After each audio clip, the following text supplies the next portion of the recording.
আসসালামু আলাইকুম প্রিয় এইচএসসি চব্বিশ শিক্ষার্থীরা। এইচএসসি পরীক্ষা তোমাদের দরজায় অলরেডি কড়া নেড়ে ফেলেছে। দরজাটা খুললে পরীক্ষাটা শুরু হয়ে যাবে। এই শেষ সময় এসে পরীক্ষার আগের রাতে বা এক দুই দিন আগে বা পরীক্ষার পরে একটি পরীক্ষা দিয়ে এসে আমাদের যা যা করণীয় সেটা নিয়ে আমরা আজকে আলোচনা করব। তো সর্বপ্রথম যে আমরা আলোচনা করব সেটা হচ্ছে পরীক্ষার আগের রাতে আমাদের স্লিপ সাইকেলটা মেনটেন করতে হবে। মানে আমাদের মধ্যে একটা অভ্যাস কাজ করে যে পরীক্ষার আগের রাতে আমরা ঘুমাবো না।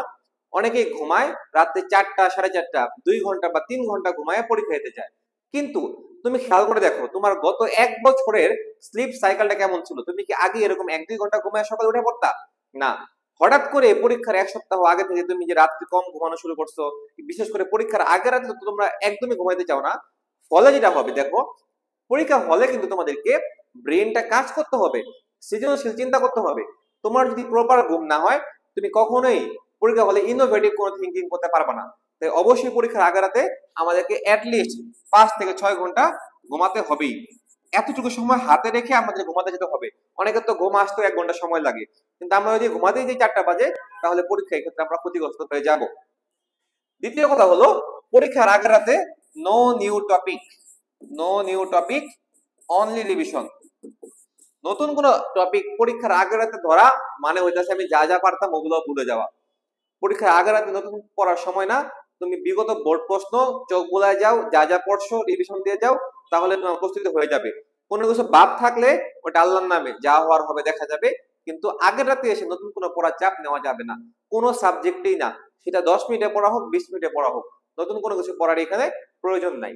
3 নাম্বার হচ্ছে মোবাইলটা তোমরা অফ করে রাখো। No social media. এই পরীক্ষার আগের রাতে তোমরা অনেকেই আসো যে যাই একটু রিফ্রেশমেন্টের জন্য, টেনশন কাটানোর জন্য একটু সোশ্যাল মিডিয়া ঘুরে আসি। কিন্তু কেউ কেউ বলবে কালকে পরীক্ষা চিল, কেউ কেউ পোস্ট দেবে কালকে পরীক্ষা, টেনশনে ঘুম হচ্ছে না। এত ভ্যারিয়েশন থিঙ্কিং দেখে, মানুষের কথাবার্তা দেখে তুমি আরো নার্ভাস হয়ে পড়বা। তার থেকে কোনো সোশ্যাল মিডিয়ায় যাওয়া দরকার নাই। তুমি তোমার মনে থাকো, বাবা মার থেকে, আত্মীয় স্বজন থেকে কল দিয়ে দোয়া নাও, রাত্রে ঘুমায় পড়ো, সকালে উঠে পরীক্ষা দিতে চলে যাও। ফেসবুক, ইউটিউব কোনো কিছু আমার প্রয়োজন নাই। এরপরে হলো আমাদের মধ্যে একটা ওভার থিঙ্কিং কাজ করে। কিরকম ওভার থিঙ্কিং কাজ করে দেখো, যে কারণে হলো আমরা আসলে টেনশনে অনেকে এমন হয় যে বমি করে দেয়, আগের রাতে বমি করে, টেনশনে অবস্থা খারাপ, মাথা ঘোরায়, শেষ পর্যন্ত বেচারার পরীক্ষা দেওয়ার আর এনার্জিটাই থাকে না। এত টেনশন কিসের? কি কি চিন্তা আমাদের মাথায় কাজ করে?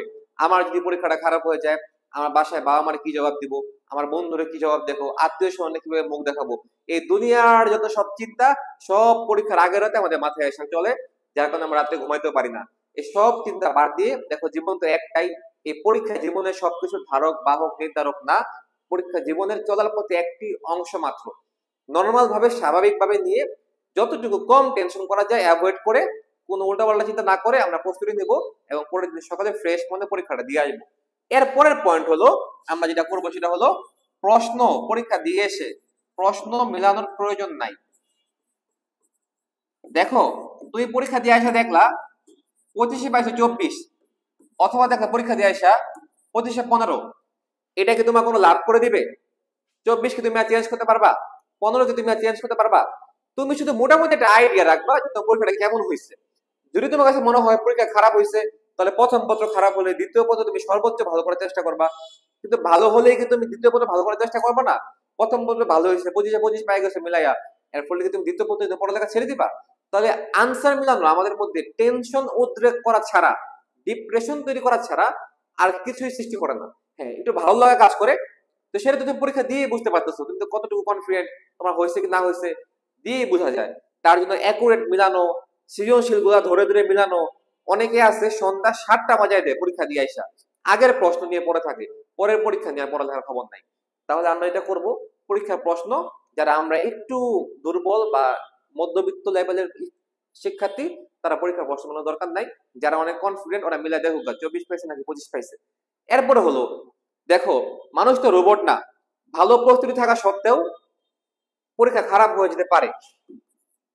এই পরীক্ষা খারাপ হওয়ার অনেক আফটার ইফেক্ট আছে, যেগুলা আমাদের জীবনে পড়তে দেওয়া যাবে না।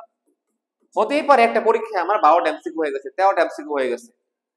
এই যে একটা পরীক্ষা খারাপ হওয়া, অনেককে এমন ভাবে ইফেক্ট পড়ে, ওর ঘুম, খাওয়া দাওয়া সব চলে যায়, উপরে একটা পরীক্ষা আর ভালো মতো দিতে পারে না। এটা কিন্তু কখনোই কোনো বুদ্ধিমানের কাজ না। একটা পরীক্ষা খারাপ হতেই পারে, 4টা বিষয়ে এ প্লাস পাইলেও কিন্তু তুমি জিপিএ 5 পাবা যদি তোমার অপশনাল এ প্লাস থাকে।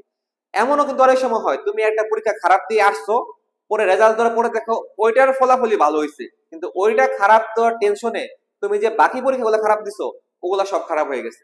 অথচ তুমি যেটার জন্য এত কিছু করলা সেটাই ভালো হয়ে গেছে। বোর্ড পরীক্ষাতে অনেক কিছু হতে পারে।